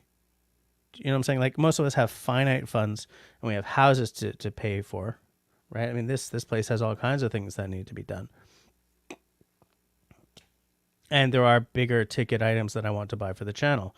So, you know, pissing away $100 at a time. Well, the thing is, if you do that 10 times, then you've paid a large chunk of a drone. You know what I'm saying? So not being a collector, in fact, being an avowed non-collector is useful in those cases.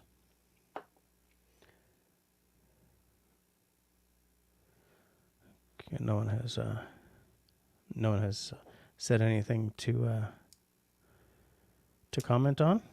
Okay.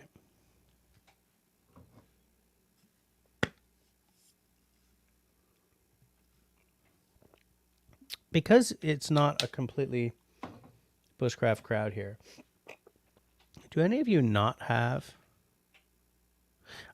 Yeah, okay, so yours is the Fiskars. Mine is as well.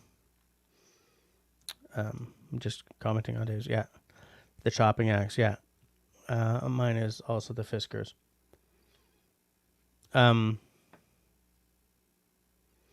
it works well for you. And so you don't feel that you get fatigue at all from that plastic handle, from the vibrations on the plastic handle, eh? I'm assuming not, because of how often it shows up and how long you seem to be able to work with it. I have trouble with it, you know. So I if I'm not using it, mine has been relegated to grubbing work. I use it if I have to go at the he's yawning, people. If I have to go at the roots, that's the axe I bring out. You know, easy to sharpen. It holds an edge reasonably long. Nothing like some of my Scandinavian axes, of course, but you know, long enough to get the job done. And I don't worry about it. If I got a chip out of the blade, out of the bit, who cares? It's my grubbing axe. Mine is a nice length though. In fact, we may have the exact same axe. I'm not sure about that.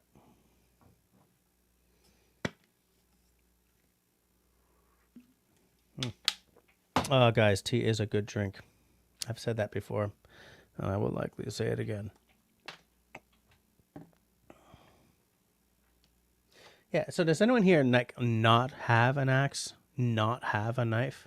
Because even someone who just goes camping on occasion, like, has tools, right? But, like, do any of you not have an axe? And if you don't have an axe, what fills in that part of your toolkit for when you're camping or whatever? Excuse me.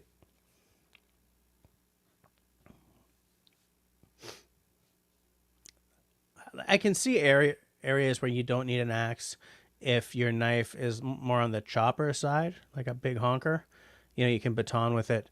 You know, if it has a lanyard, you can chop, right, by holding it far back on the handle and just like letting the weight of the blade do the work. Not as fast as having an honest to goodness axe, of course, but you know, it's something.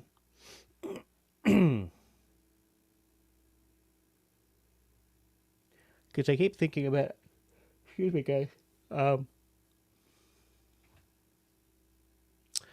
Like I'm thinking about Pine Martin and how, like, if he's going on a canoe trip, he probably won't bring an axe.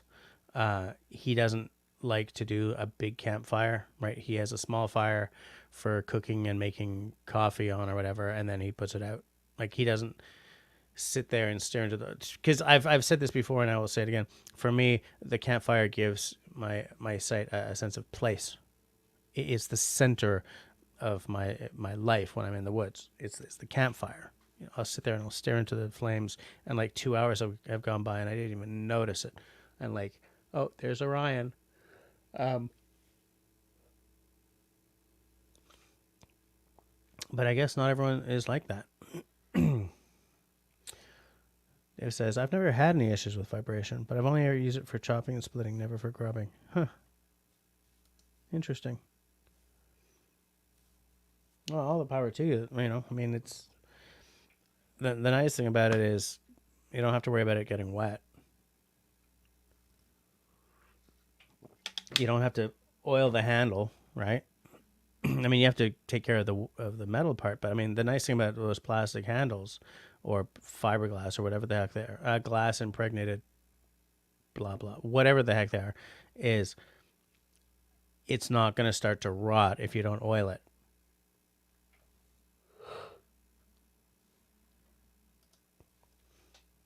Grace doesn't have an axe, but doesn't have a hatchet. Wait. She doesn't have an axe, but she has a hatchet, a silky, and a boreal 21. If an axe is needed, I'll leave that task to my son. I also have a silky and a boreal 21.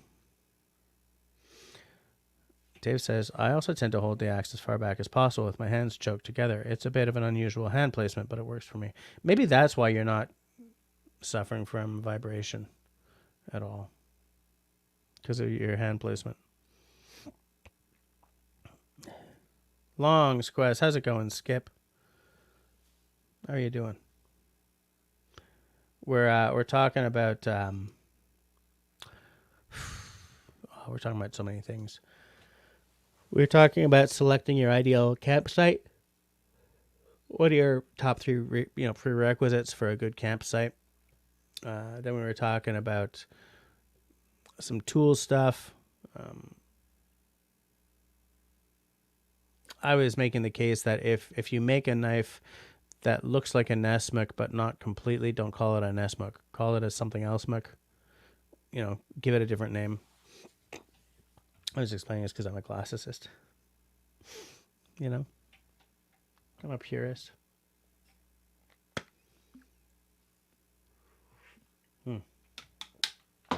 Good old team. I keep thinking about what would be my ideal like winter camping setup.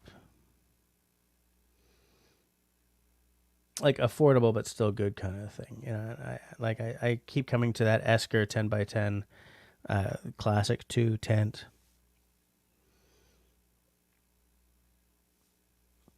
I would like the smallest stove I could fit. Like, it has to be a stove that's big enough to heat the area, but no bigger than that for me. You know, because to me, packability is key. You know, I'm 51, right? I'm not as strong as I used to be.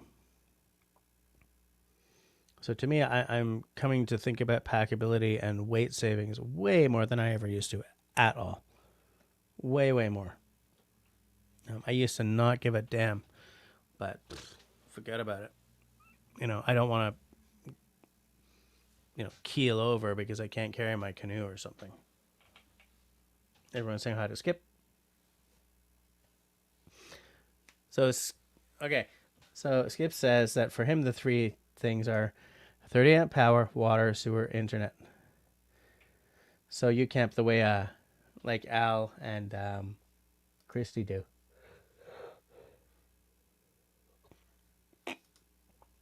David says, Marcus gave me a Coleman 335A lantern. Nice. Oh, and it's restored too. Oh, sweet. I do love me those old gears. Those old gears? That was very French. That old gear? I love classic camping implements. There you go. When in doubt, recast the phrase.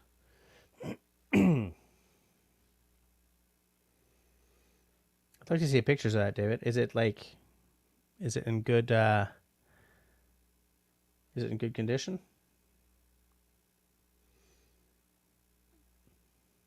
I mean, aside from the fact that it's restored, but I mean, like, is the paint in good condition or is it all chipped up?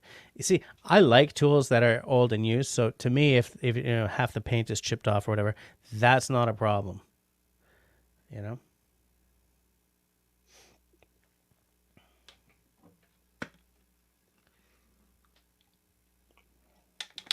I mean, everything I have is kind of beat to hell.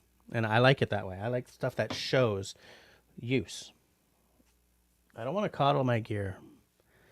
You know? I want, if somebody sees something of mine sitting there. It's like you use your stuff a lot. That's what I want. You know, being all precious about getting a scratch on this thing, for instance. I'm just taking this because it's one of the beaten up things that are sitting next to me.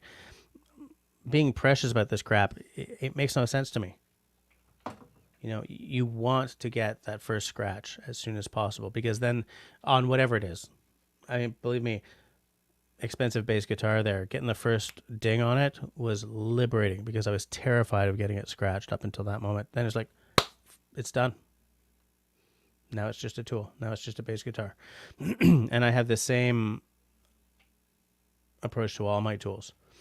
When I first got my grants for a small carving axe, a small forest axe, I was like, oh, I'm so scared of getting that first ding out of the bit.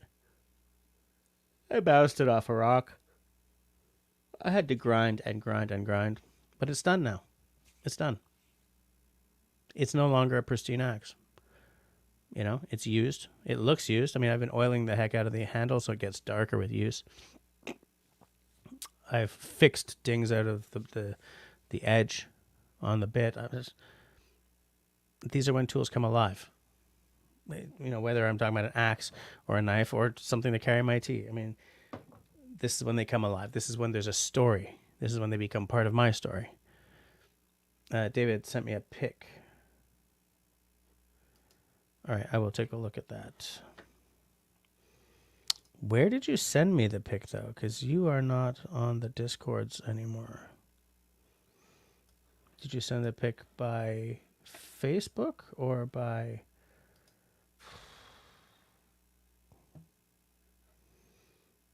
I'll take a look for it. Yeah, I'll take a look for it. Oh, iMessage. Okay.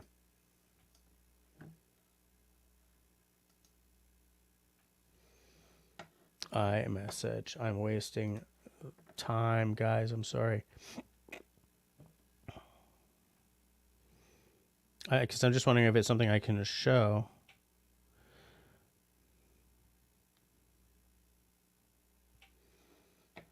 Let me see if this is going to work. It doesn't always. Look at that. I have good memories of camping with those. Good memories. I can hear it now. I can absolutely hear it right in my head. Sharon said, "Oh crumbs, there it is." Something I have to master is chopping wood, especially now, half living in two houses, one with the wood stove. Yeah, fair enough. So, is your plan to move completely to the newer one, or is it just sort of going to remain your country home, your cabin kind of thing?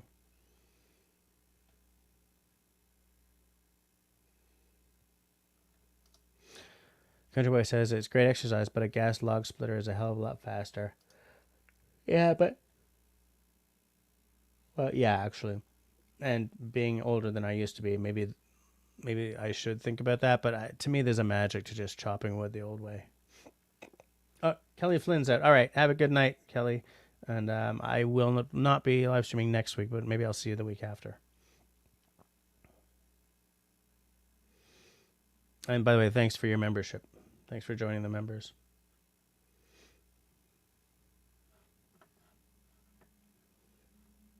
There we go. Oh, we're at 10:44, guys. Folks, humans, human peoples.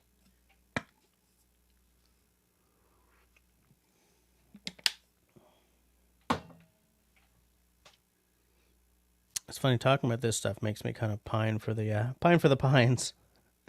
Makes me wish I was sitting out there in the woods. It's I never get tired of it, you know.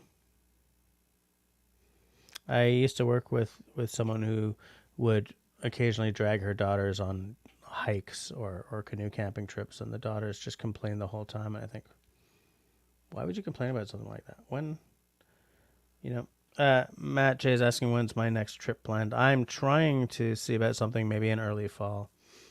I have at least one vacation trip imposed on me by outside forces, which is taking vacation time from me. But yeah, I'm trying to see if maybe I'll just go ahead and see, go and hang out with Canadian for a while at his cabin and hike around or something if that's the only thing I can do it. Yeah, I'm gonna definitely try and get at least one overnighter in. And the thing is, now we're into like there's mosquito season and then black fly season and there's horse fly or deer fly season. It's like a tick. So at this point, it'll be closer to like September when the world starts cooling off a little bit. Well, the northern hemisphere starts cooling off and the bugs go down. Country Wife says, there's absolutely a magic to splitting firewood. I'm just not the spring chicken I once was, and I'm not either. So I may be coming at this from memories of how I used to be rather than how I still am. And that the only way I'll figure that out is, next time I'm out camping and trying to split up some rounds for firewood, I think.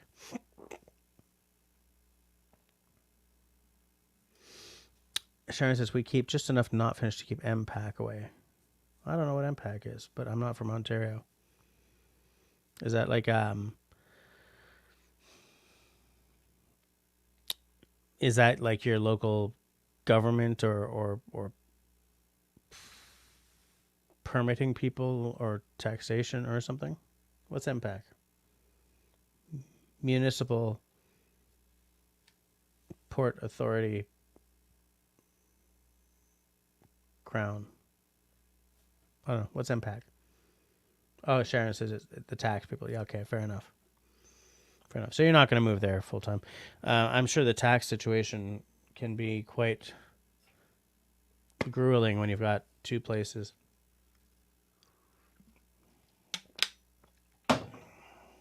Oh, the property assessment value. Okay.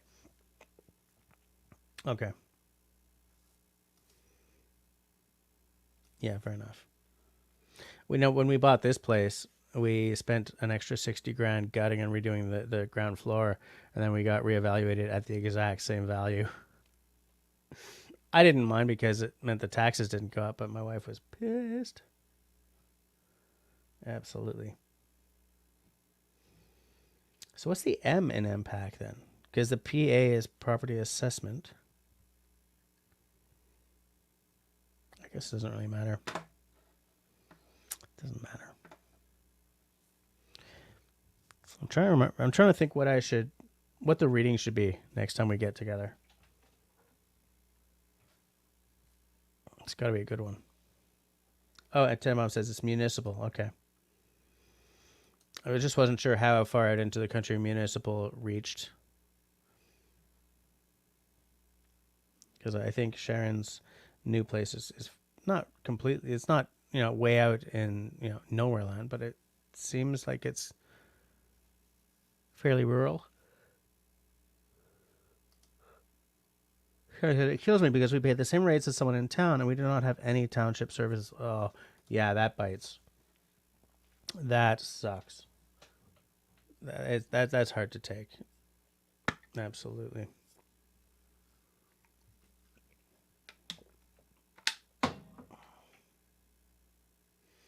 Yeah, Tannenbaum says that term can refer to cities or counties. Fair enough. Yeah, fair enough. Hadn't thought of that at all.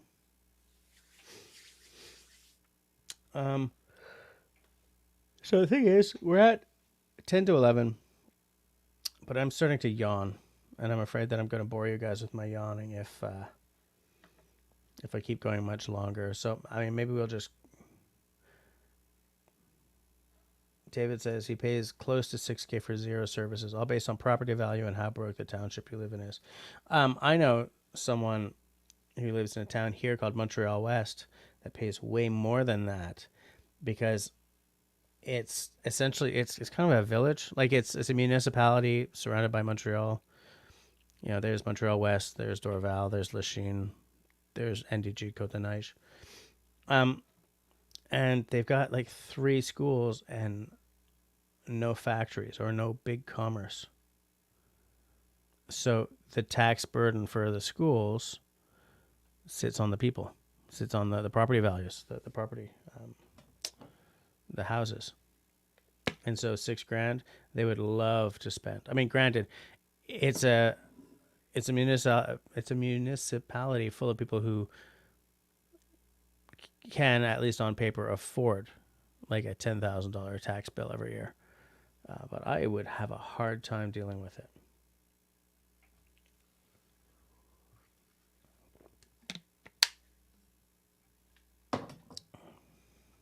Geez, I was about to sign off early, and then in pops Homie Omi.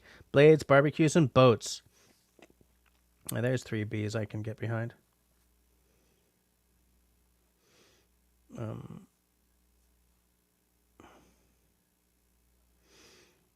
Chris has a tax exemption. Interesting. Huh. I wonder how the hell that works. But that's cool. Because, I mean, the property tax and the school taxes here take a large chunk out of our bank account, let me tell you. But anyways, I mean, I didn't want to turn this into a, a taxation discussion. But, I'm tired, guys. Today kicked my ass. Sure did.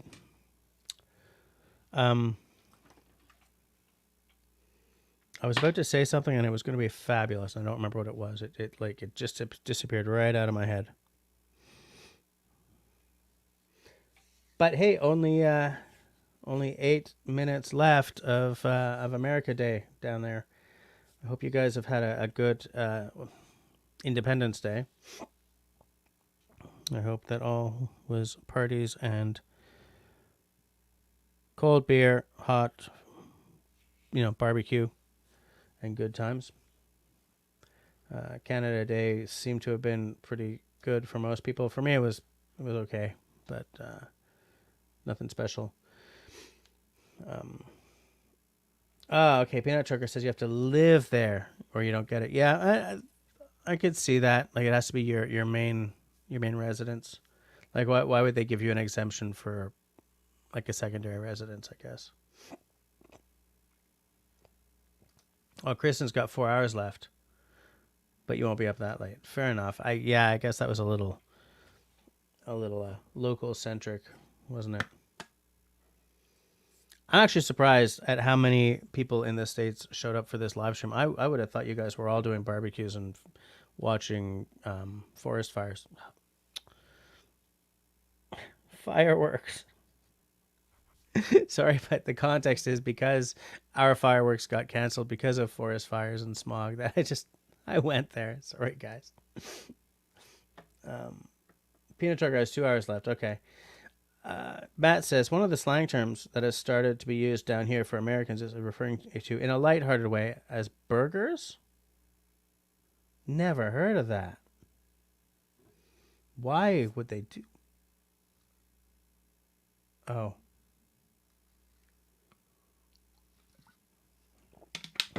Moving right along. Omi thinks it's funny.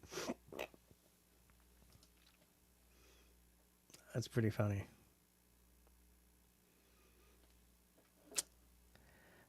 Lighthearted, people. Lighthearted. Nobody's trying to hurt anyone here.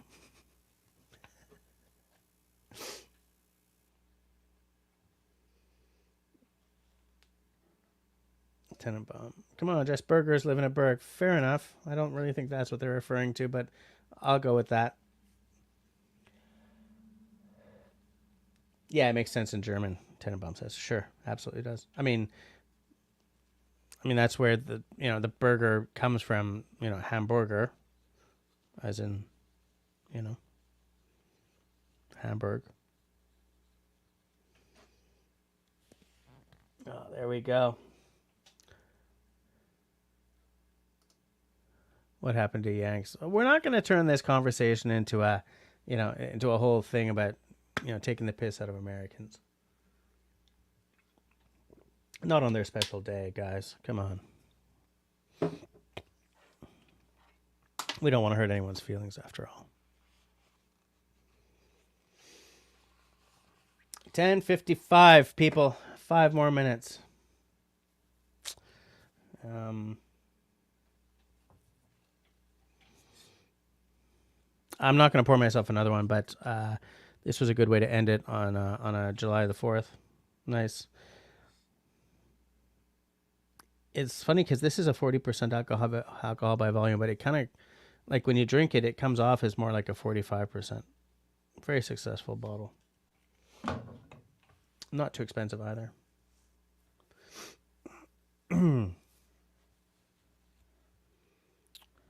So since we're sort of coming down the home stretch,